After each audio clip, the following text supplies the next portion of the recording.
Coming to you direct from the nerve center of the galaxy's greatest comic. This is the 2000 AD Thrillcast.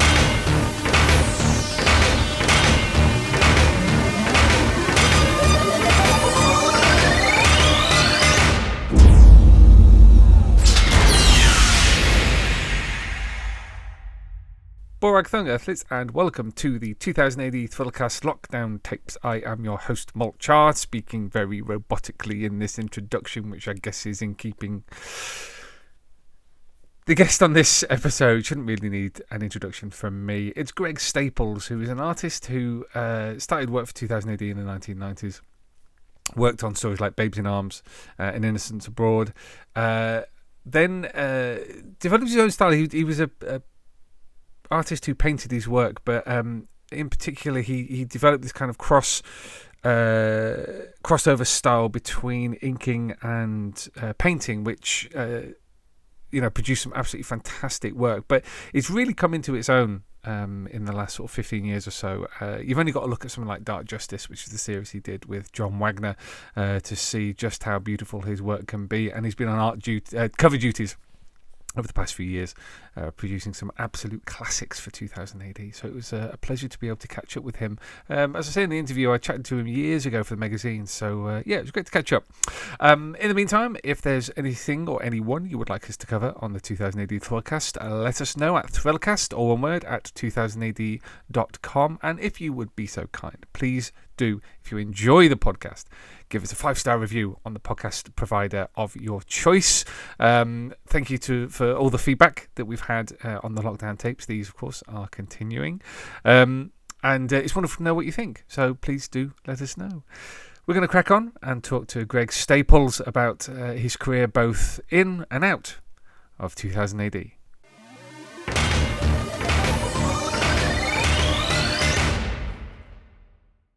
It has been absolutely years since we last talked, because I interviewed you for the magazine in the late 2000s, I think it was. Yeah, that's quite a period of time. So it's good to finally catch up again. Since then, so I mean, at the moment, I've just come off 3 things. You know, I'm doing these. I've just finished this film called. Actually, it's announced on Empire today by Neil Marshall. So I've designed the creature for that, the lead creature. So and I'm also doing these universal prints for I don't know. Anyway, they're all over the place. And I'm also doing Magic the Gathering and commissions. So it's all been quite a lot to sort of juggle around. You know, just trying to get those deadlines sort of and not miss them. But you know, that's it's all good fun stuff though. One of the things I've been really interested in talking to Dermot and to Chris Weston and Jock is how different artists react to that world in different ways. You know, some people really take to it, others don't necessarily do so. And I guess one of the aspects that I think I've heard artists struggle with the most is that some of their work will never be seen by anybody. Right. You know, they'll label it away all day, and then the director just goes, no, that's not really what I want to see, which is very, very different to comics. You know. Yeah, that side of things doesn't bother me too much. I think. I mean, I put my own ego in check many years ago. So that kind of thing. If I'm getting paid well for a job, which concept art usually does, I don't mind. It's a process. It's there for a function. It's not there really to be enjoyed. I mean, very rarely, if I do a piece of concept art, does anybody and the client say, "Oh, that's brilliant." It just doesn't happen, because it's there for a function. You know, it's there for a reason. It's unless it's like a piece of art that's sort of like as a poster or something like that. That's a little bit different. But no, because often you can do a picture and then they'll just go. You might think it's nice, but they might not see it as what it's going to be used for. So I learned that a long time ago. That there's 2 different. That's why the mindset's so different. One is design, and one is meant for sort of entertainment and pleasure. The other one's meant as a function. So as long as I'm pleasing the director or the art director or whoever, then my job done.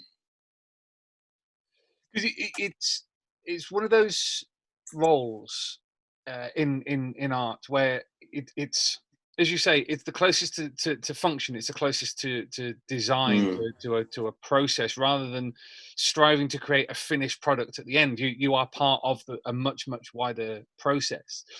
Does that fuel you as an artist, that that there's lots of different points of view coming into something in the end? It depends on the project. One thing I've learned, especially, as I say, I think there's a big turning point, as saying, when I was working on this game. I'm not saying what it was or who it was for. Actually, never. It was such a roller coaster that it eventually just folded. But what I learned on that was the importance of having a really good art director and really good producers, that you get along with and that you can communicate with. Whereas I realized on that project that when there's a lot of politics going on, and if there's not respect for the design process, then your job is like, I used to liken it to be, it was like constantly trying to run up a mudslide. It was impossible, and then you can kind of get a good art director where you're both on the same page, and it is just a breeze and it's just a blast, and it's a very brilliant process because you get where you need to go really, really fast. And it's not about who's got the biggest dick, you know what I mean? Which is, there's a lot of that floating around occasionally, even unnecessarily. I'm not particularly like that. I go into a project and just sort of think, what am I going to get out of this? Can I give my skill set to make this better?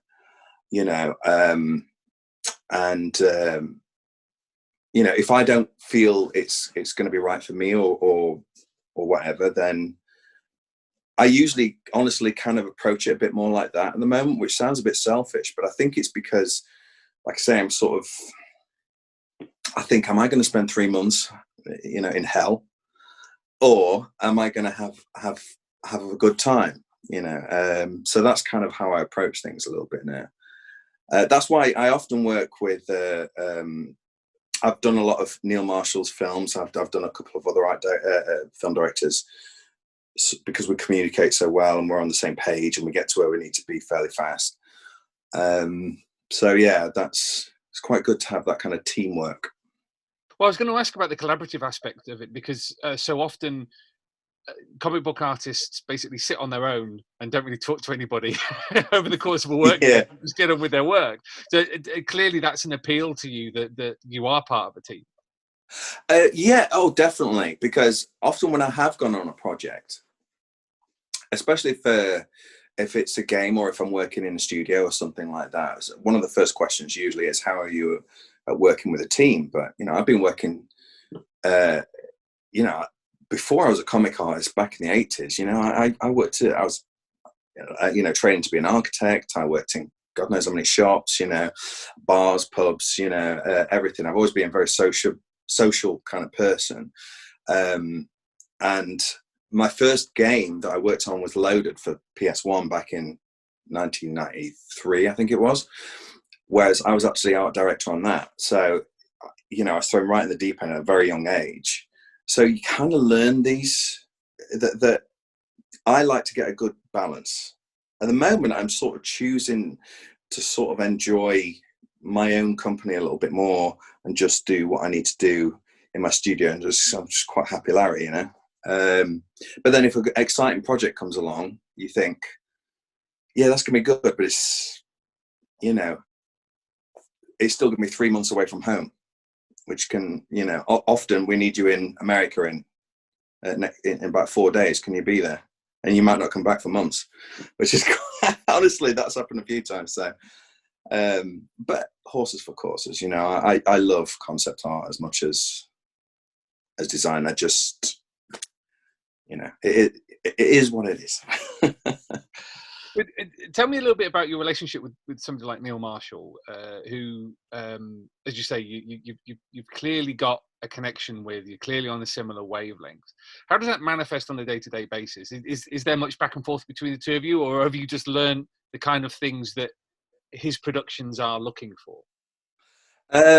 Well, the nice thing was, if you're on a big film, let's say, for example, I worked on World War Z, so I was one of the costume concept artists. So I was working in a separate department, costume. So I never got. Oh, I think I met the director once in months of working on that.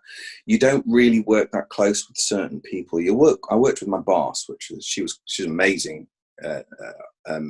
Woman called Maes Rubio. She won an Oscar for Apocalypto, and I think she did the most recent, Ragnarok Thor film. She's done some amazing films. So it's great I like working with talented people. I love collaborating with talented people, but you don't often get to just sit in a room and just design with the director. Neil, I think the reason why me and Neil get on well, first of all, we're connected straight away because both our favourite films, Raiders of the Lost Ark. So we ended up our first ever meeting talking more about that than the project. And this was years ago. This was for Doomsday. And I think that generally speaking, I know we're going to get, he knows what he wants as well. There's a lot of people say, I know what I like when I see it. So that can be quite a challenge, but Neil knows what he likes and what he doesn't like, and he's very clever, Matt, very clever. So I quite like that, and also we both got a love of horror and similar aesthetics, and same sort of love of cinema and film posters and all that kind of stuff. Yeah, so it's just a pleasure working with him each time. So we just hopefully will collaborate again.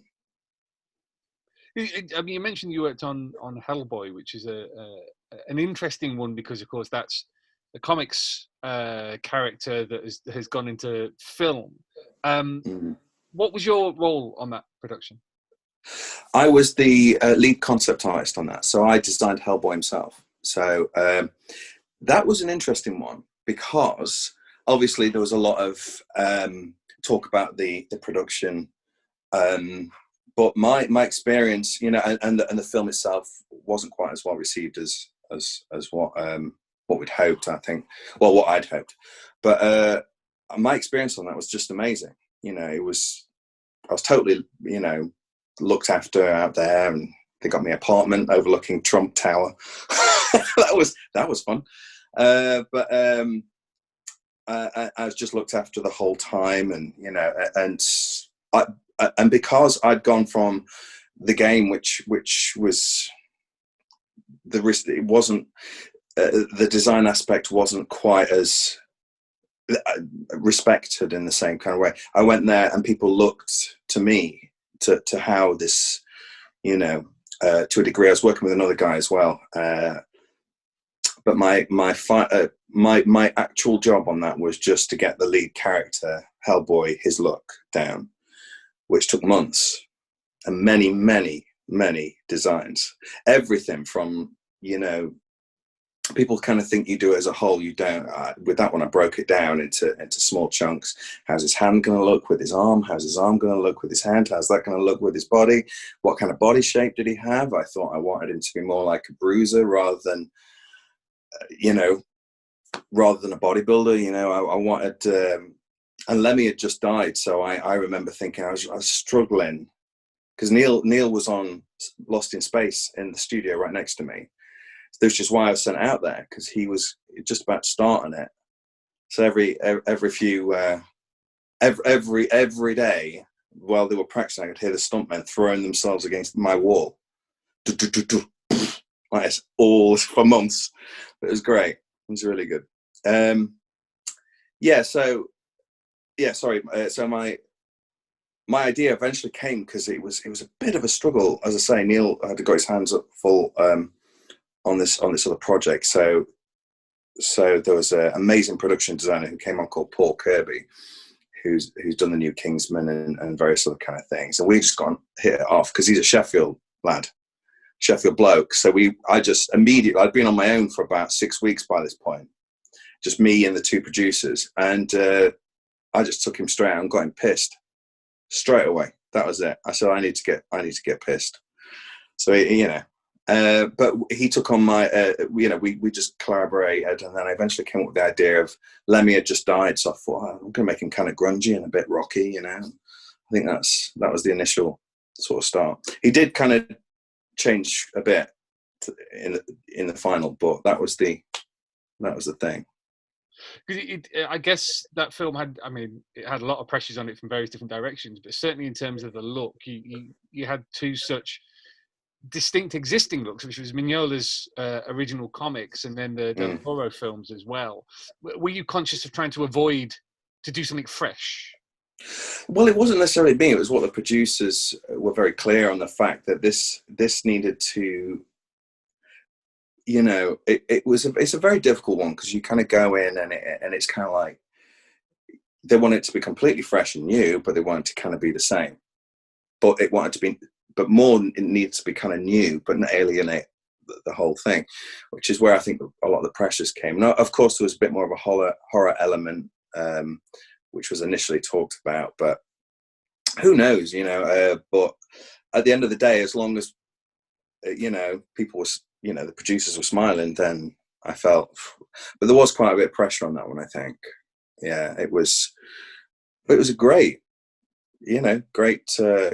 experience and a really amazing team, and and then me and my son got sent out to Sofia after my job had finished there. It's about 6 months later, I think it was, to watch some of it being filmed, which was very cool, to wander around and see some of those designs all fleshed out. Do you ever feel, and this is something that has cropped up when I've talked to people who work in concept design, is there a sense of a little bit of dislocation from the actual process of making the film itself? Because you're kind of beavering away, trying to get the look right and everything, and then people take those and they go off and they make the film. Do you feel like an intimate part of that process, or is there a little bit of distance there? Again, I think it depends on the project. On that project, I felt very much an integral part of it. When I arrived, and saw all those big sets up, and months later, and the producers sort of were so happy to see us, and obviously Neil was. So I thought that's great. Something happened there. Something was good. Obviously, it's really funny. Sometimes you can work on a film and just expect it to be this huge thing, because you see thousands of people, and then you just see it on this screen, and it's just there, and you think, oh, it's been and gone now.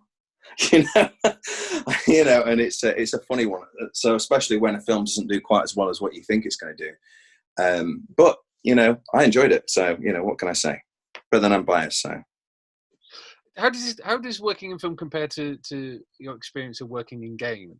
Because certainly from my experience watching the different processes of rebellion that go on for the two parts of the company, they have a lot of similarities. So what was your experience of the two like? I think, again, I know I keep repeating this, but it really depends on the studio and the management structure and things like that. It's a lot more corporate. I think that's how I've sort of seen it. I did I was concept artist at Rebellion for about a year, from here, and I loved it. They were great to work for. Worked on some fantastic projects and really lovely team all round. I'm bowled away by 3D artists and how they had and games designers and how they tie that all in together. Same again when going back from the beginning, even though I've worked on a variety of games, I think that my first experience, they foolishly just gave me free rein to do what I wanted and just came up with the most bizarre game ever, which is just an arrogant young ego let loose, But again, it was great fun. And then, like I say, I had an experience there where it was a lot different. was a bit of a shock, really. And I think that it kind of was a good thing, because I actually realised, I thought, don't get cocky. This is so much money now in a game. You got to be really respectful of everything else going on behind the scenes, and everybody's roles in there, which I always try to be. You know, I always do try to be a team player, but it's my experience on certain games. Again, I think that if I get a certain amount, if my ideas are, see, an idea is like this, you know, it's there, and then it could be like, that's quite an interesting idea, maybe we could do that with that. That's how it does, it develops. That's why you can have hundreds of designs from the same picture. It's like I think the costume that Brad Pitt was wearing in World War Z, that must have done 100 versions of this one picture. But I think that I think there's probably, just like I say, probably a little bit more of a corporate element to it. Whereas I think that in the film world, there's probably a bit more of on certain films. Big films, you kind of tend to be, you know, things are a lot more structured. Smaller films, I think there's a little bit, probably a bit, occasionally a bit more of a creative element that you can add to it. Let's kind of go back to the beginning, because you mentioned there about the guy you met who was also from Sheffield, and because your background is working class, grew up in Sheffield, so it was art valued when you were growing up? Was it something that was a viable career path? God, no, not at all. Not at all. My dad was, you know, my mum was a nurse. My dad worked for British Steel. You know, he was they were proper working class, you know, and but we moved to a really, my mum and dad wanted a kind of like a slightly better life for the kids, so sort of pulled everything in and bought a house in a little village on the outskirts, and so that's been my home in and out over the years. And but I remember where I started I'd always drawn, but it used to be like nature and stuff when I was at junior school or whatever else. And then this friend of mine, we went to the Isle of Wight, and he was reading a comic in bed. You know, I think it was about seven or eight. And anyway, I said, what's that? What are you reading? And it was The Blood of Satanists. Now, I'd never seen anything like nasty or anything. I could barely even see a horror film. And it scared the hell out of me. And that was it. I was hooked.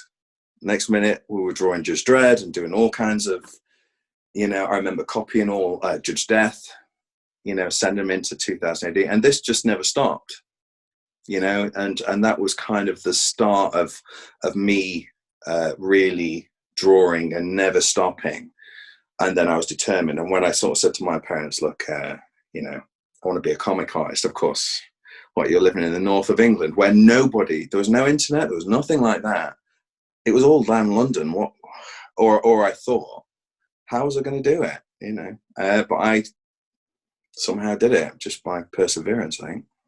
I'm always really interested in the kind of mental landscape of people when they're younger, when they conceive of something and how they conceive of something. Did you have that image in your head that an awful lot of people seem to have, which is that, like, at the comics company, there are just rows and rows of desks with everyone sat around, you know, scribbling away? Or had you conceived of it being this relatively solitary job? To be honest, you know, no, I don't think I ever really thought about it. Just sat there. I've always had. See, 99.9% of the time will never ever work a weekend. I try to do. I will almost never work past 7 o'clock at night unless I've got a heavy deadline. But because I kind of structure things in such a way that I try to make sure that each one is, you know, although that doesn't always work, but and I used to sort of I used to have a passion for BMX as well, right up until I was like 30. So I used to do all the parks and stuff with my friends. So I had a social life outside of it. You know, it was my art, and I did it, and it was my main passion. But then I had other interests. So, and funny enough, I think that's what. So a lot of people used to sort of pick me up and kind of go, "How come you used to put these little notes and cool kind of little bands and stuff in your comic strips?" And I'd be like, "That's because I went to see that band last night. You know, that's because I was riding over in, I don't know, Manchester over the weekend or something like that, and I'd just see little things and I'd just drop them in here and there. So I was never just isolated, you know, and I quite liked it. I still quite like it. And then I think in my 20s I started to get really itchy to want to have to work with a team. I was getting really fed up of just being, you know, and that led on to me creating a company with Steve Tappin and a couple of others called Arc VFX. So, because I just to come back to the whole thing about comics when you're younger, because the way you described it just then, it was clearly that kind of slightly illicit nature, you know. Oh yeah, that kind of golden period of 2000 AD. They were banned. I wasn't allowed to read it. Right. My mum banned them from my house. She said, she literally, because my friend, I wasn't allowed to have it, and my friend that lived across the street, that's why we shared a room as well, he would read it and he'd get it, and then he'd make his models with it. So it'd always be covered in like all enamel paints and stuff. And I'd say, please, can I have that? I used to have to hide them. My mum would not let me. Thought it was way too violent. But you know, that's not going to stop me.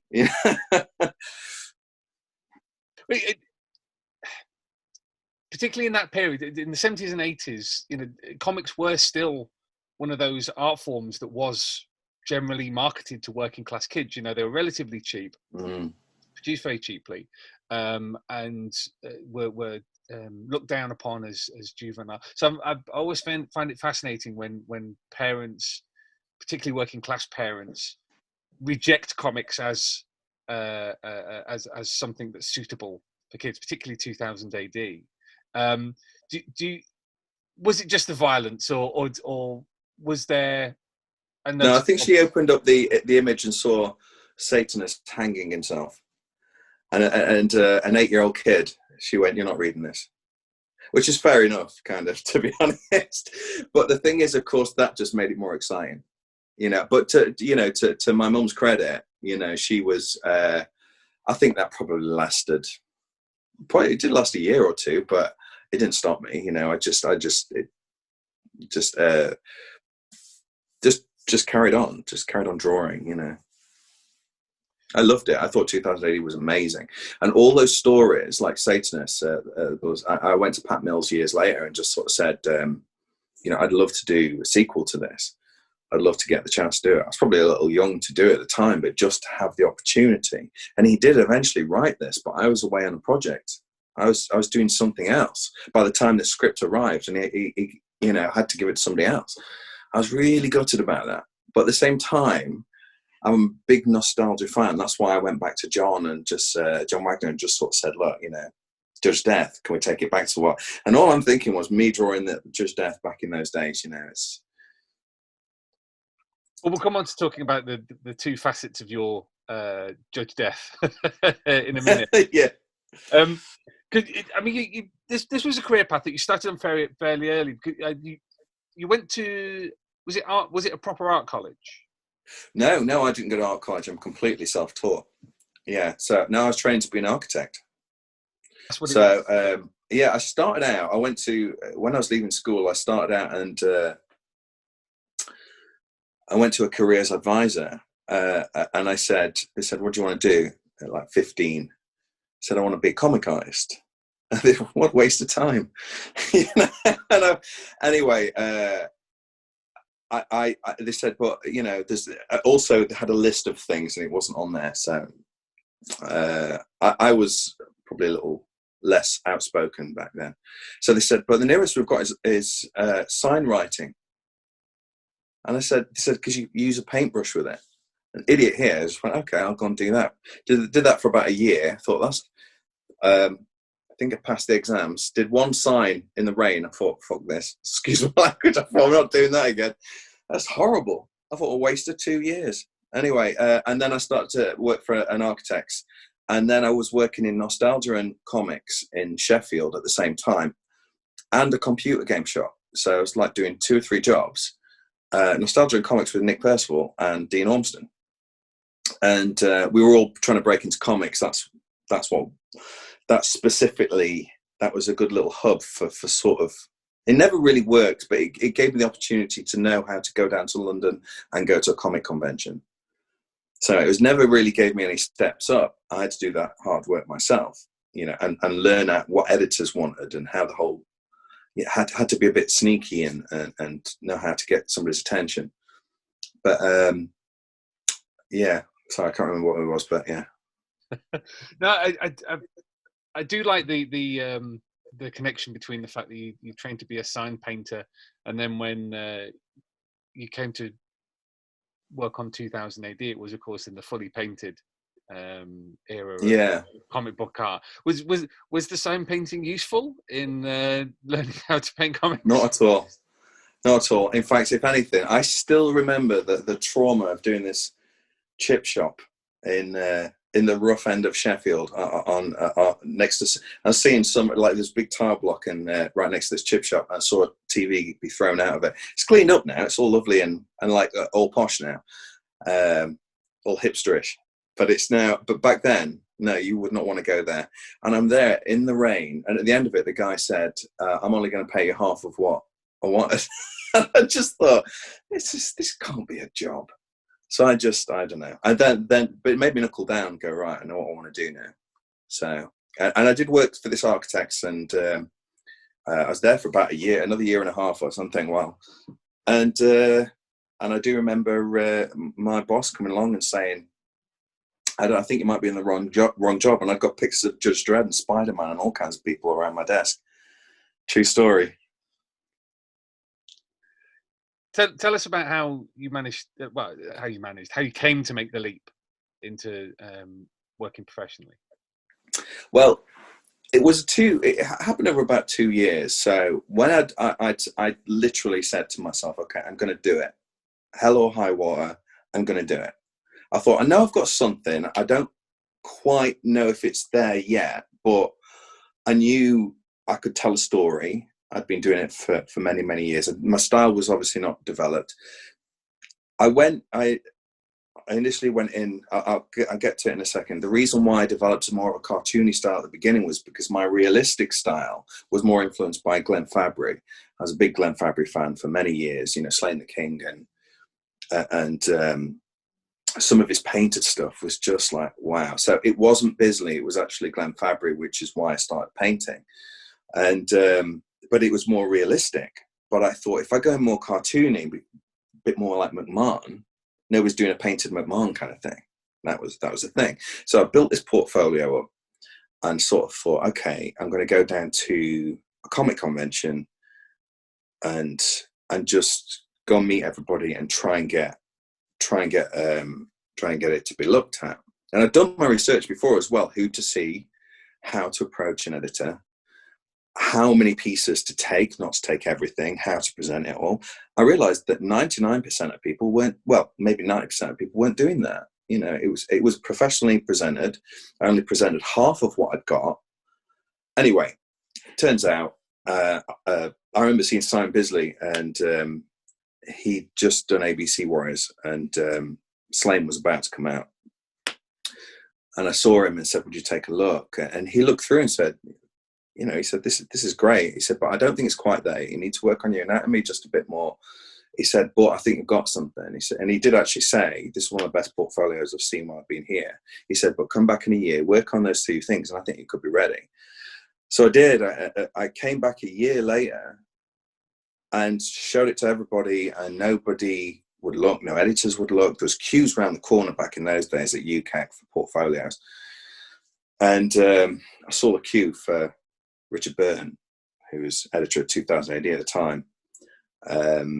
And I think Steve McManus was there as well. And I said, I couldn't get to see any of them. So I said to Simon, my train was in about half an hour or something. I said, would you just take a look at what I've done? And he said, I'm having a beer, And I went, please. I said, look, I've spent it. And he looked, and he just very quietly just walked up to the front of this big long queue and said, give him a job. And they looked at it, and he gave me a business card and said, call me on Monday. And that was that. And I couldn't believe it. That was it. I've never felt a high like it. It was amazing. And I'll be forever grateful to Simon for that, because I've always said to him, whatever he wants, I had to put in the hard work after, but he gave me that break, which I don't think would be here if it wasn't for him. I'd have got there eventually, but just not that year. Well, there's so many artists that came in the 90s in kind of like the lieu of Bisley, the people like yourself. Nick talked to Nick Percival the other week, Dermot Power, Dean Ormston, where the market for painted artwork continued for quite a long time. Was that a help or a hindrance to you, do you think? In all honesty, it started out okay because I was just happy to be working. And then after a few years, I realized I'd made a bit of a rod for my own back, because my portfolio wasn't all painted work. It was half painted, half inked. That's why, people are always surprised when I do things. But I started out as a painter because everybody just wanted a new Simon Bisley, and, but trying to keep up with that guy who was doing that quality of work and he was a bit older than me as well, and certainly more experienced. I was quite young. I was only 19. And then, of course, I'd met Rob Bliss as well. So on that first issue, and I was blown away by his work. And I don't know, it was just by the end of it, I realised that all I was going to be able to do was paint for 2000 AD, and that only probably had a limited time. So what I was going to do after. But by that point, I'd sort of pigeonholed myself a little bit. So then I had to slowly start to work a plan outside of that, and it took many years of working away from that. And the harder I tried, you could probably tell, the darker and muddier things got. And that was also to do with the paper, but generally speaking, I was going down the wrong avenue. I was trying to be somebody else. I was trying to give people what they wanted, or what I thought they wanted, but it wasn't what they wanted. And I had to break free and just do what I wanted to do, and that was the best idea. It was a risk, but it paid off, I think. Because you got a bit of negative feedback from Dave Bishop, didn't you? Yeah. Well, to be honest, I mean, me and Dave have, we're getting quite well now. Yeah, I'm quite rightly, he was not. He just didn't like all that sort of painted artwork, and if I didn't like my own sort of painted look, then he didn't. There's still certain things, like I did The Clown. I did a couple of episodes of The Clown, which was very me. It was very me, influenced by Rob, and where it was a bit brighter, and that was more fun, and I could see a bit more of myself coming in there. But no, I think my confidence had sort of taken a bit of a knock by that point, and I needed to kind of get things back on track. That's why I went to work for Gremlin Unloaded. So I thought, I need to take a step back from this and do something else and come back fresh, if they'll have me back. Which luckily Dave, so whatever happened with Dave on that sort of stuff, he gave me another chance. And I said, look, I'm doing this ink stuff as well. Give me a chance on that. There wasn't a whole lot of time on it, but there was still some nice bits in there. That's the Judge Death strip. But it's interesting you mentioned about the kind of slightly cartoony McMahon influence, because particularly on Babes in Arms and Innocents Abroad, which the two stories that I very vividly remember at the time, there is that kind of big boots, very absolutely, yeah, perspective, yeah, very intentionally so as well. But you could probably notice that when I did a strip after, there's one episode where it's all cartoony and then it immediately switches to a more realistic style. And that was me just going, right, I've had enough of this. I was, like I say, I was very young. I was still finding myself, and it was all about, I think as well, when I saw 2000 AD and my Babes in Arms was printed and Rob Bliss's The Clown was printed in the same time, and I thought, oh shit, so then, it gave me a kick up the butt to just try and just be myself, Do you think the fact that you already had that inking element to your work helped the shift? Because talking to somebody like Nick Percival, gone completely out of my head. Somebody I spoke to recently, well, they completely had to reinvent themselves in order to move beyond that kind of muddy period. Do you think it helped that you already had that technical know-how with the inking? Yeah, well, I think it came down to two things. It's funny you should say that, because it's a really good question. Because inking, there's no hide. You can't hide from bad drawing. With painting, you can kind of hide from bad drawing. These days, I spend a hell of a lot of time on the drawing underneath the painting, because now it supports it. Back then, I think I was just trying to do flashy painting on bad drawing, even though I knew I could sort of draw if I put the effort in. Now, with inking, it comes down to drawing, and it comes down to tonal values. So, literally black and white and whatever you do in between. And because I'd learned that from quite early on, I had to kind of revisit back to that point. And what I did was, when I eventually just decided, okay, I'm just going to completely just do my own thing now. And I actually called up my editor at the time and just sort of said, I'm just going to have to, I'm just going to do my own thing. And he said, is it still going to be any good, kind of thing? And I went, I just got to do it. And it was really funny that was the I forget the name, because it was the Rogue Trooper type cover where it's running towards you, and it was completely loose, and it was very much like an inked painting. It was very much about tonal, about movement, about everything, which is exactly what I do now. I try and I've kept all that sort of thing, and all I did was almost just, sounds a bit silly, but just close my eyes and just see what happened, and just went in, didn't think about what anybody else thought or how well blended it was or anything. It was all about telling that image, that story, or whatever was going on.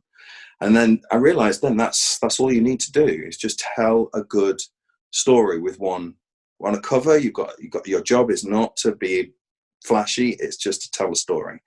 It's to sell that image. It's to sell that comic and sell that story. I mean, that's a confidence thing ultimately, isn't it? That you just got to the point where it was like, I've got to have confidence in what I'm doing and not looking over my shoulder. Yeah, but it's really funny that it takes a lot of balls to do that. It really does, because there's a lot of people who are afraid to lay everything on the table in case nobody likes it. But at the end of the day, it was a very interesting sort of thing, and I think I did some of my best early comic work then after that. So I did the what was it now? I did the Steve Moore strip. Tales of Telgoose. That's right. I did that first one for that, and I did Sinister Dexter cover with the cowboys on the front. I did some other stuff, but it just seemed to be alive a lot more. It seemed to, and be. And I kind of felt, right, okay, I think I can start now. I can start to do some stuff now. Because that period of comic books, particularly 2000 AD, you can see some of the strips suffer from the interplay between them needing to be produced quickly and the artist's desire to make them look good. You think about the deadlines that Simon has bust on various things, and it's a common refrain with painted artwork. It feels like the scales had tipped in the opposite direction at that point. Yeah, definitely. I think that I never wanted to be necessarily a painted comic artist. I think that it's a very difficult medium to make a good living out of. It's so time consuming, and unless, especially in this day and age, because I think that it's quite expensive to live. So to do a fully painted comic strip, as I found out on Dark Justice, is incredibly time consuming and quite a heavy body of work to be doing while trying to. It comes down to a very shallow. It sounds quite shallow, but if I do a piece of like a comic cover or something like that, or if I do a piece for Magic, one painting might pay a couple of grand. And then you put that against what it might pay for a whole episode, and it's no comparison as in the effort, and it's a lot of hard work. Now I'm a storyteller. I love that more than anything, but it's very difficult. It just comes down to the practicalities of everyday living, I think. So I think I would definitely draw more graphic novels and more, if I could afford, to do that, I think I would. One thing I do want to ask about was your love of Prince and his music. Well, I was more into Prince back in the day, definitely. These days, I'm probably a bit more hip hop and stuff. I was always into hip hop. But yeah. But that passion for Prince's work led to Garth Ennis creating Johnny Kiss for you, I believe.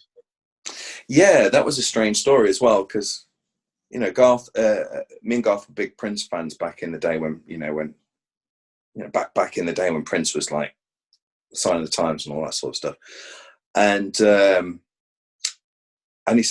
he came up with a script for Johnny Kiss, which I thought was great, and the editor at the time just sort of said, "We're not having Prince in a strip."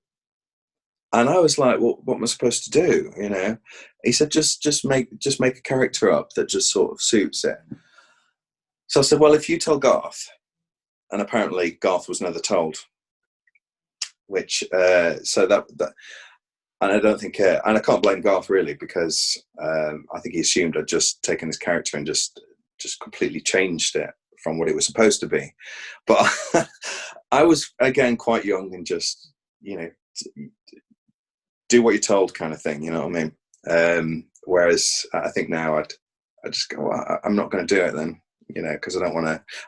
I've got a lot of respect for fellow creatives, and I try to keep try to keep everybody happy, ready for those comic conventions. So there's no fighting.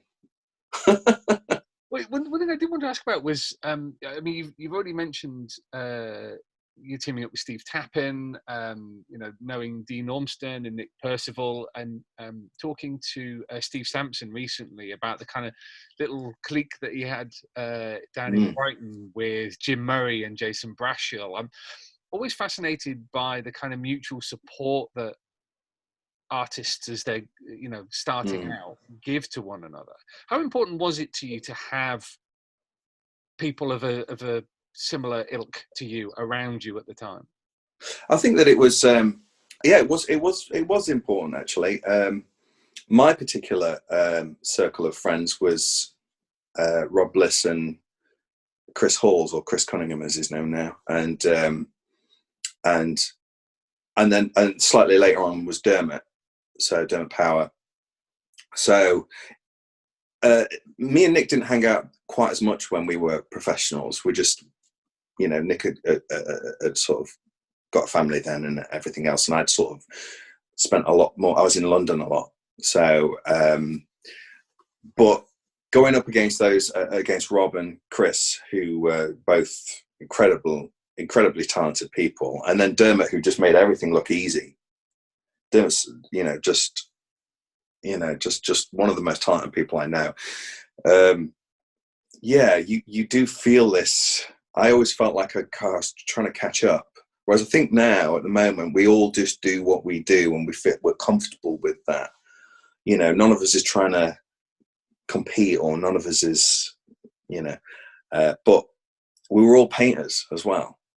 And we were all painters. We all looked up to our heroes, you know, whether it be Bisley at the time, and or Glenn Fabry or whoever. But it was amazing. I used to just like sitting in a room and just painting with these guys who were just, yeah, just amazing. I learned a lot from how to quality of work just from these skilled guys. We'll come on to talk about Sláine in a second. What were the principal lessons that you learned from your initial period with 2000 AD, working on things like The Clown and Dredd? What were the lessons that you took away from that? I think the lesson that I took away from it was that storytelling is most important, not technique, not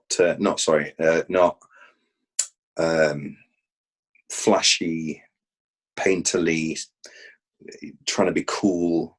That doesn't really, that hopefully comes with experience, but just telling a good narrative and making sure the reader can follow that, and try to deliver a professional quality job.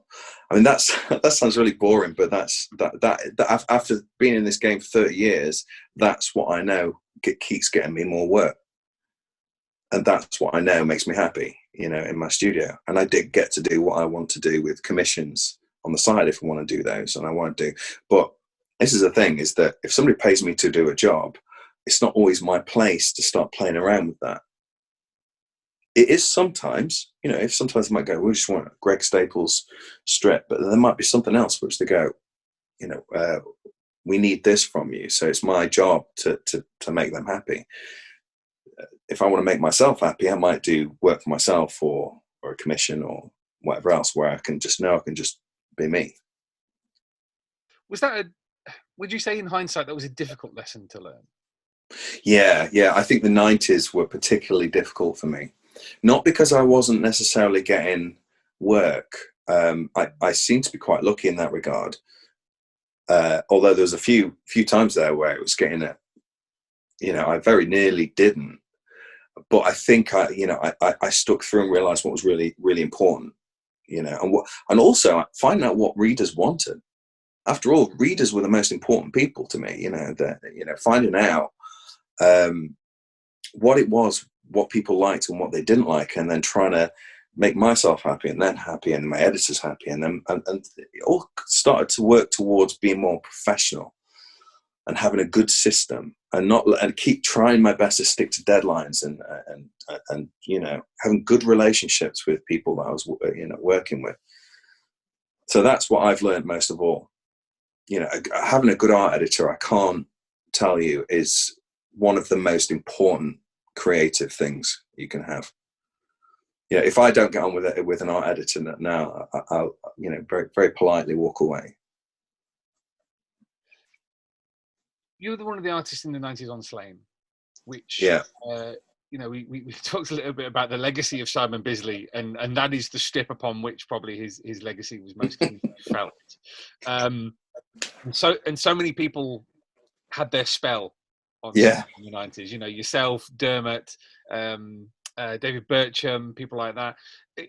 Tell us a little bit about your experience on the script. Yeah, well, I remember Pat saying to me, Sláine has killed many an artist, and it killed me. I tell you, I was too young to do it. I think if I was given it 10 years later, I think that would have been just a real pleasure.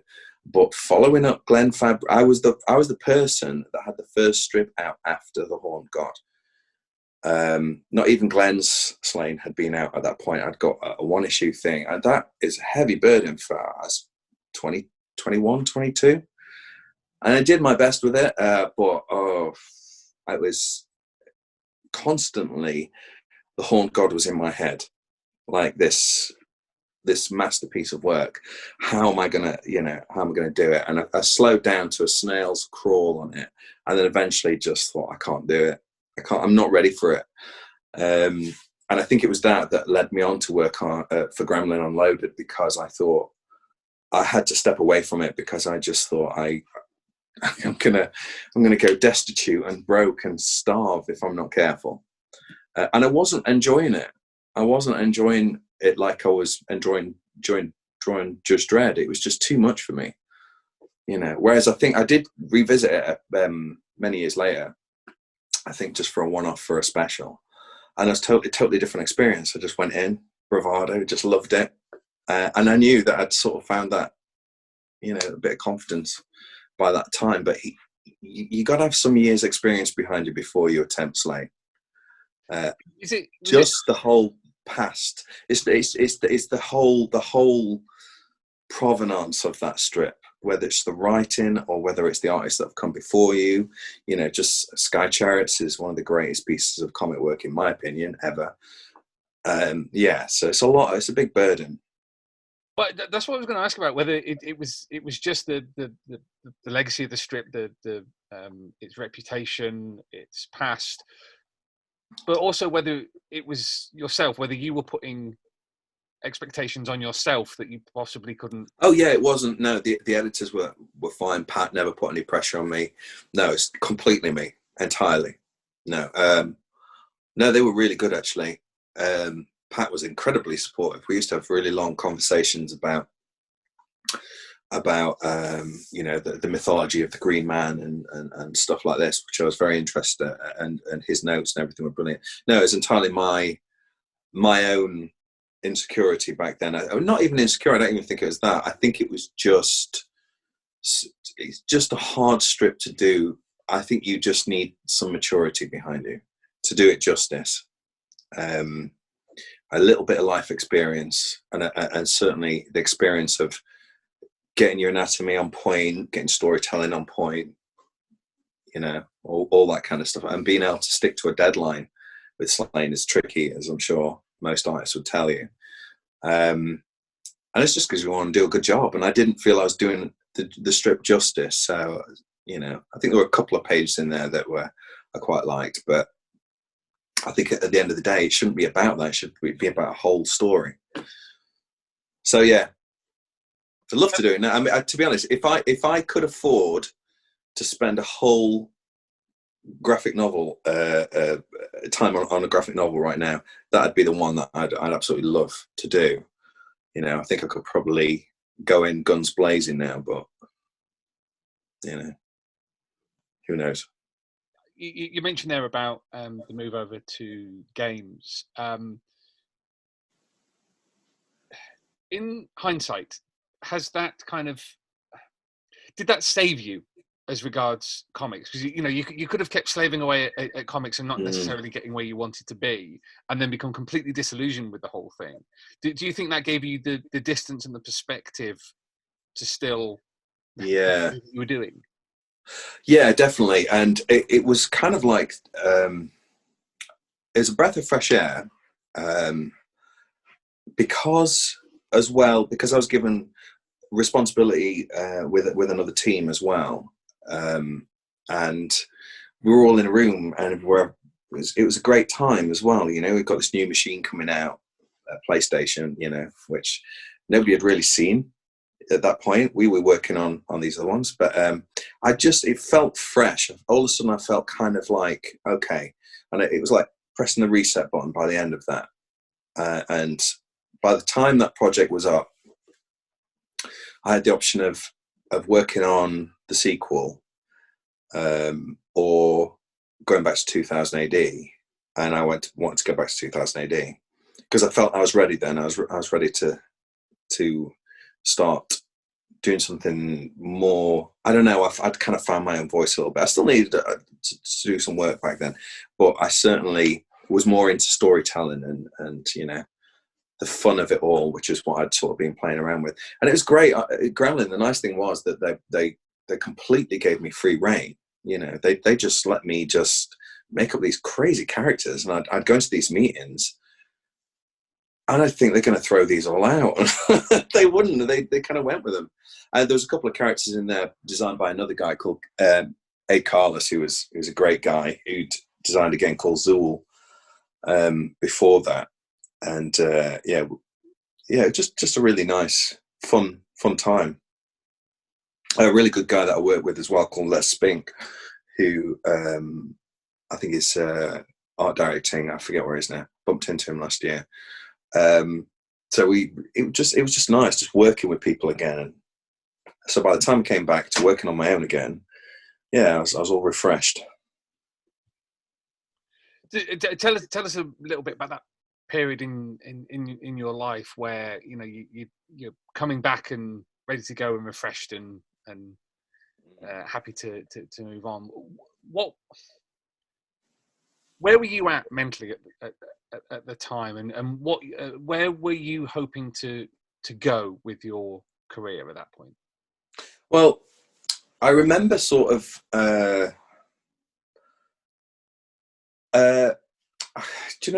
remember sort of just getting in touch and just sort of thinking, okay, I'd like to do Dredd again. I want to be my own boss again and not really have people to answer to quite as much. A little bit of freedom in that regard.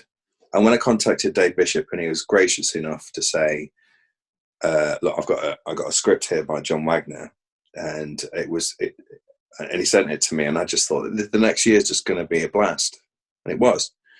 So I probably spent, I think it was probably about 10 months or something on that strip, and it was great, except for one Christmas. I remember I got the flu.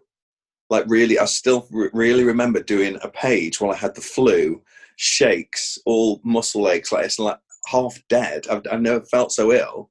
Couldn't barely get out of bed, and I finished this page off while I'd got it. That's one of my memories from that. So the artists, the pain we have to go through. Paper cuts, Yeah, absolutely. Your take on Judge Death, as we referenced earlier, there's been two major facets of that. It's the 90s one, which was the comedic Judge Death, and then later on you came to Dark Justice. How do you feel about that? Because you mentioned that Dark Justice was you kind of correcting afterwards what you'd done previously. Well, I think, like I say, I was well aware that what both strips were. The scripts weren't written. Those scripts weren't written for me by John. Those had just been, and I just thought they were just really funny. I remember sort of thinking there's going to be stuff in there that I'm going to really enjoy doing, and I just went with it. I thought, what's going to be funny? And I think I remember adding the stupid detail of when he dresses up as a woman, he puts the lipstick on his teeth because he's got no lips. Just stupid little things like that. So I just sort of went with it and didn't try to make it too horrific. But at the same time, there were a couple of little bits in there. I remember the episode where he's got that sort of short guy, and he's got his mother, and he puts her in the bath, and she and he disintegrates her, and then that becomes just death. I remember really enjoying sort of the kind of moody atmosphere of drawing that kind of thing. But then when it came to Dark Justice, it was a completely different kettle of fish, where I said, look, I want to take it back to the Brian Bond what I read when I was a kid, which is John wasn't quite as enthusiastic about that one. It took a long time to persuade him, and the general idea, I think, was that horror is quite difficult to write, as far as I know, and but I think after a year or two of badgering, he eventually agreed to it. I do remember him coming up with one idea and saying, what about if we put the Dark Judges in the White House? I remember him saying that, and me going, I was kind of more hoping for a bit more, but he came up with, it was really it was hard work, but it was a really good strip to draw. You know, he got the tone exactly right. Even when John's trying to be serious, there's always that tinge of humour to what he does. Yeah. A black humour, you kind of can't get away from that, really, are you? And it's true horror is something that Dredd hasn't really done an awful lot of over the last 40 odd years.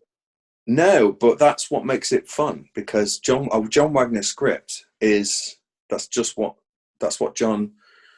Even those strips, even the Dark Judges strips back in the day had, you know, they'd walk into a party and they'd just be, you know, staring into the face of fear kind of thing, you know, and all that sort of stuff. Probably got all that wrong, but no. What was the line that I really liked? I remember in Dark Justice where he walks into the morgue and he says he's looking for somebody, and he goes, oh, she's over here, she died. And he goes, what, she died just like that? And he goes, no, it did take some persuading. And I thought it was just John Wagner all over. I thought that's perfect, and that was worth the whole strip, just that one line. I mean, Dark Justice took you some time to do. I mean, you've already referenced the effort put into that. Do you want to tell us a little bit about your the beginnings of the process? Because that was very painterly. It was clear that you'd put a lot of time and effort, the kind of time and effort that we see you putting into your covers, for example. Yeah. I mean, that's quite a direction to start with, if you see what I mean. Yeah. I remember doing the first page after many false starts, because I kept getting projects coming up and then projects going, and then other projects that, you know, so I was doing some magic stuff and some TV stuff, I think, at the time. Eventually got started, and I did the first page, and I remember thinking, oh shit, I'm in trouble. I thought I'm going to be here for the next 10 years with this. But then once I got into a flow and I got a system going, it started to go better. But even so, it was a particularly slow strip to do. But I made a deal with myself, which was that I was the quality of the pages, or the last page, to be as good as the first page, or the quality to be, because I've seen a lot of painted comic strips where the quality has declined as it's gone down, and I didn't want that to happen. So I wanted to keep it to be a fairly consistent story. And I broke it up into chapters in a way that the color, it almost shifted like from like a scene to scene, like in a film. So I designed it very much like it was lit like a film. I wanted to see whether I could almost do like a film with a comic. So all the light placings, which I'd sort of seen done on film sets and things like that, and I sort of thought, I think I could probably do that, you know. And it kind of, I think certain bits of it did sort of work like that, because it felt like you were going through certain scenes and certain things, and I wanted it to be like another, almost, dare I say it, Judge Dredd film, or at least have some sort of cinematic feel to it. But yeah, it was a lot of work. I've got a feeling you're frozen, I think. Oh, there you go. Yeah, sorry, my internet glitched. I've got my phone with a timer on it just here, and I watched the Wi-Fi signal go. So thanks very much, Wi-Fi. With Dark Justice, you know, did it achieve what you set out to do you think? I think so, mostly, but it was probably, I don't know. I remember when it was first published, and I got the cover with the badge with the splat of blood on it, and then I realised that timing is everything. Never released that at Christmas. You know, everyone's like, what a depressing Christmas cover. You know, I thought when I did that a year ago, I didn't know it was going to be out at Christmas. So, but I think at the end of the day, I told the story as best I could. in the time frame that I could. With anything, you just love to be able to spend more and more time just doing anything. But it was an experience, you know. And I would not one that I do another thing like that, definitely, but maybe not. Maybe not the same. Probably something. If I was going to do that again, I'd probably write my own or something like that. We'd have to see. Have you ever been tempted to go digital? Because correct me if I'm wrong, you still work traditionally, don't you? Oh yeah, but I still do digital. I mean, obviously for my concept work and for Magic the Gathering, most of that is digital, or half of it is digital. I tend to. There's just that. Yeah, I mean, there's been a few things. It just seems to lack something when it comes to 2000 AD. I don't like it. I like that raw feel. I like that sort of hand feel.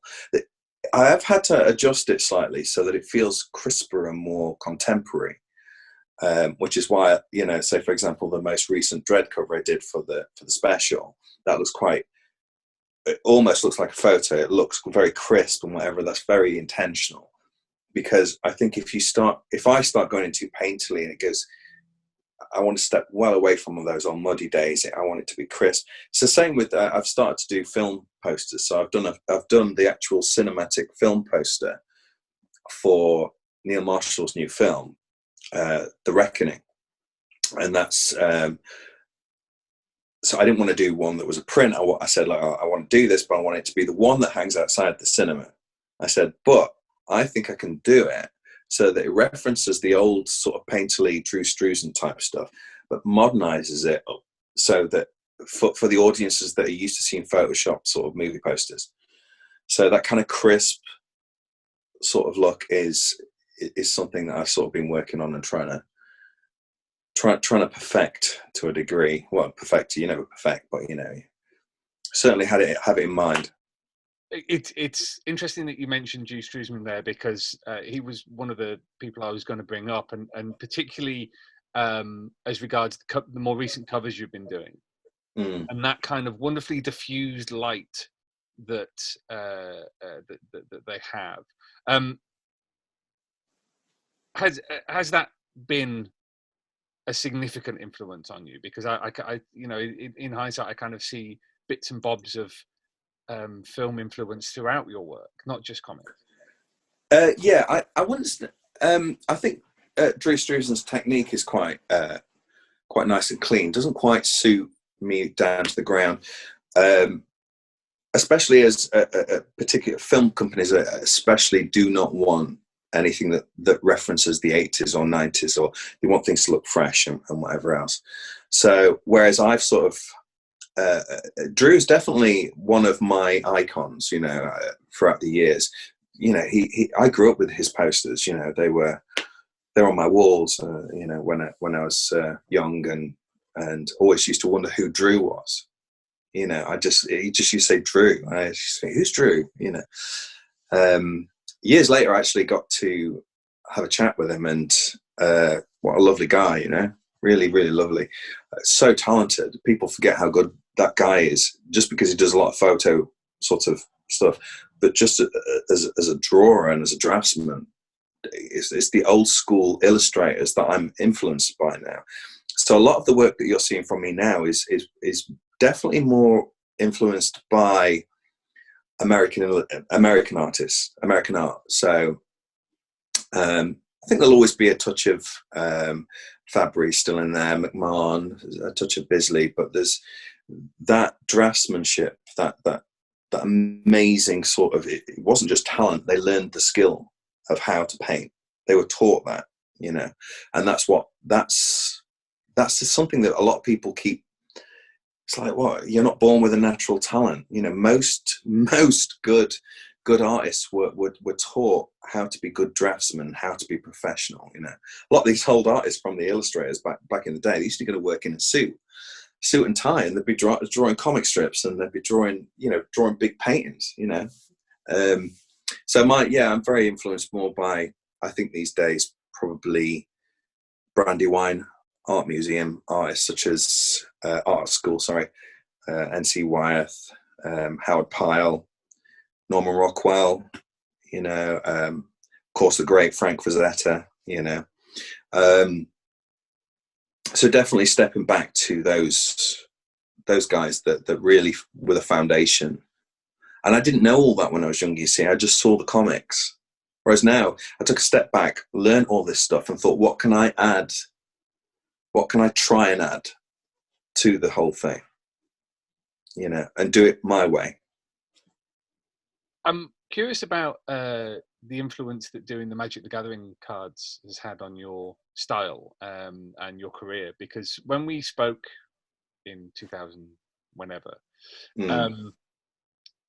I'd never really heard of Magic the Gathering, to be perfectly honest with you. It completely passed me by. But this is a global.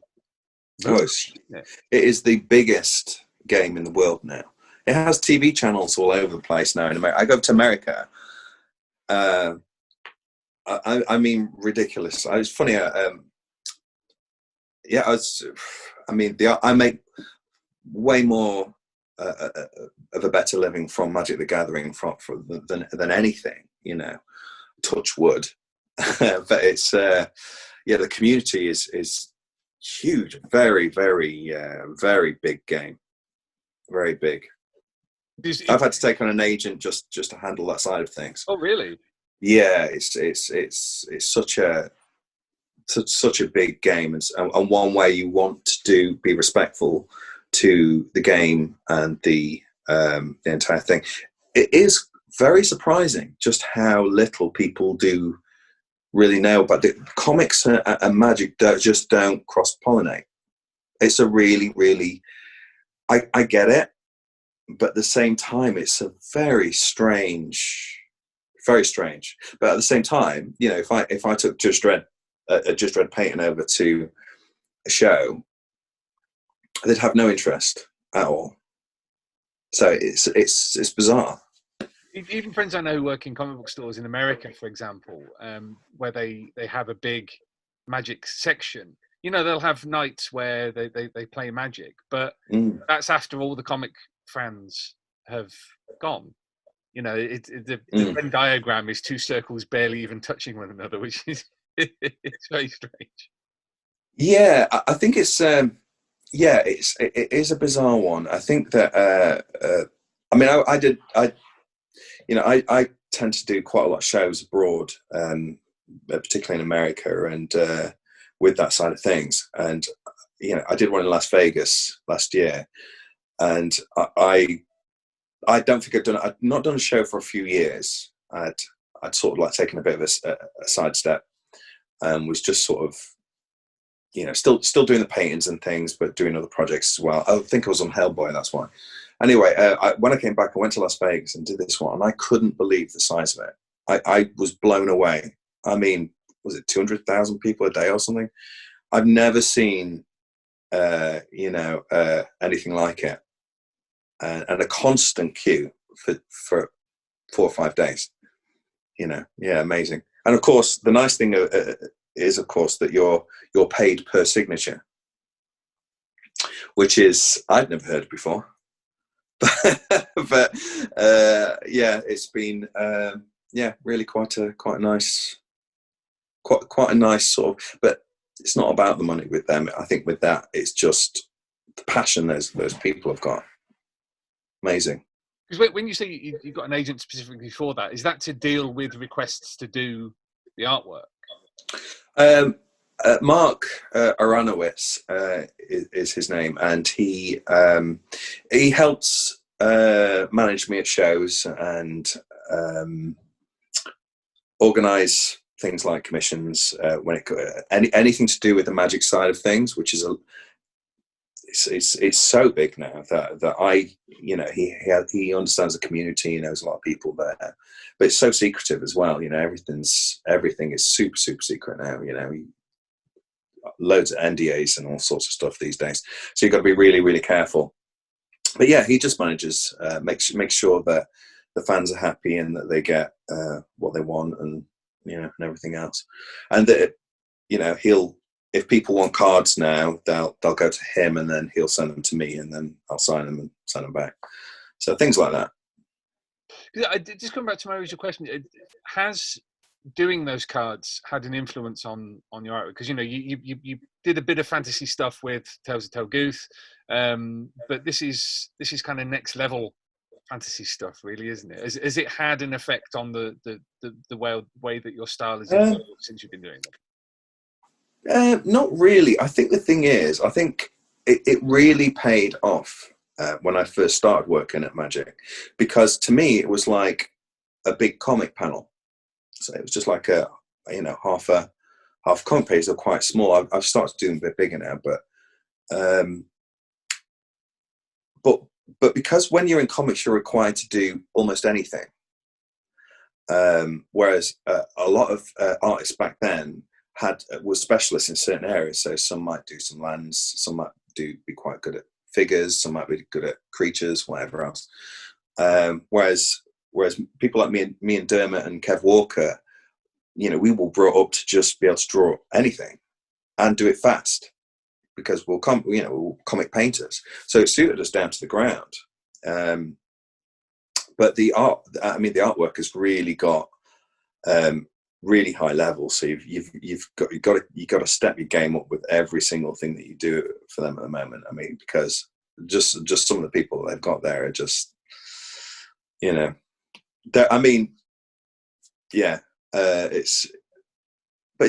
still one of the most enjoyable things that I do. Is there forgive me again, it's not really. That's all right. Is there a sense of a career in this that you're moving up the pecking order of artists? I don't know how it works. Well, I don't. What do you mean with Magic? Yeah. I never count your chickens. If there's one thing I've learned, is anything can change. Anything can change. You could put one thing out of step. That's why I say actually just having a good process, being professional, give people what they want, make fans happy, and always. I think the one thing that Magic seems to be the one thing where I feel very comfortable. Not the one thing, sorry. No, I would say that Judge Dredd's probably the most comfortable character. That I could just draw him. I'll be drawing him, on my deathbed. One last Dredd. But Magic the Gathering has always been something that that it just comes really, really natural. The art editors as well. It comes down again, like I said, the art directors are very. They will really respect the artist. Really just give you the description, give you we kind of get a style guide, and they will respect your creative approach. It's very they're very good like that, which is a blessing, I'll tell you. That's why working for 2000 AD has always been so much fun, because they respect that creative approach so much. Well, I was going to ask about this, because when we've seen you in the prog and the meg, it's been covers. Are you at the point now where you basically can pick and choose your projects? Again, touch wood. At the moment, I'm lucky in that regard. I definitely am quite choosy when it comes to what I want to do. Yeah, I think these days it's definitely more about getting a balance of what am I going to get out of it, what are they going to get out of it, how much they're going to pay, how much money am I going to get. But these days, funny enough, money equates to how much time I'm going to spend on a project. Which is something that I didn't used to do. So if I do a commission, for example, I'll often base it on how much time I can spend on it, which is great, because if somebody wants to pay for a lot of money for something, I just go, great. Well, that means I can just relax and just really, knock it out of the park. But a lot of the private commission stuff that I do doesn't get seen. A lot of them are quite high-end private collectors, and they don't like anybody else looking at it. That's why a lot of the stuff doesn't get seen. So a lot of people go, "What are all these commissions?" I can't show you, because they're going in some vault somewhere. I go, oh, I'd love to show this one, but you know. Now that we've kind of been through your career, do you now feel that you've reached your true style? Is this where you're most comfortable, most confident, or is there room to go? I think there's always room to go. I think, you know, you've probably seen that, you know, I play around with styles, I play around with, but rather than necessarily playing around with techniques, and I like playing around with things like light and shadow and mood, and I'm constantly studying anatomy, constantly see, art is a very complex thing when you start to dig deep, you know, especially when it comes to things like anatomy, where you kind of go, hang on a minute, I know how that looks. You go, but how does it work? And you start digging underneath all the skin and all how the muscles are working. And then you go, oh yeah, no, I can, now I get how that works. And then next minute, you know, you got to do that for, you know, an animal. And then all of a sudden, how does that light work over there? How does that reflect off that thing there? And you realize that actually it's infinite. You could just go on doing anything. So that side of things, I think if you've got a good technique, a good painting technique, a good method, you got a good method for laying things down, then and you can plan. I plan a lot better than I used to. I always do color roughs now. I always make sure that the drawing is spot on and then paint over it. So there's, yeah, I think I'm just a lot more thorough these days. Are you ever tempted with a return to strip art? I mean, you kind of mentioned this after we were talking about Dark Justice. Are you tempted to jump back on that particular one? Yeah, I mean, I love, occasionally it you know, it definitely flashes, and just I'd love to do another Dredd at some point. I remember sort of speaking to John at a show last year and saying I would love to do the sequel to It Pays to Be Mental. I said I would love to do that. I said that was the funniest thing when I was younger. I said I'd absolutely love to do it. And of course, John being John, just sort of grunts, and then you know, and then doesn't say anything. But who knows? Who knows? I mean, I often talk to Chris Weston as well, because I'm kind of like, Chris, you've done it again. How do you do that and do the concept work and do everything else? I said, because I don't seem to have enough time to do anything. So yeah, no, I'd love to. I'd love to do another Dredd at some point, definitely, if they'd have me. Maybe not a big graphic novel next time. I'd probably do something a little smaller, so that nobody would be waiting 2 years.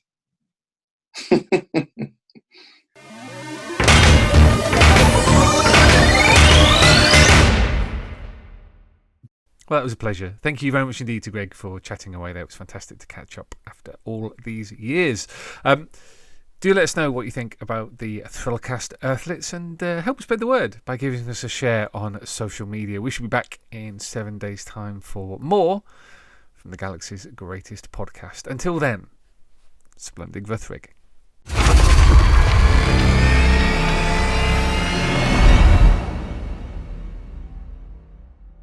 Alert! Alert! Alert! Fill power levels dangerously high. Alert! Alert! Read 2000 AD every week. Ask your comic book store or newsagent now. Subscribe to the Galaxy's greatest comic at 2000ADonline.com.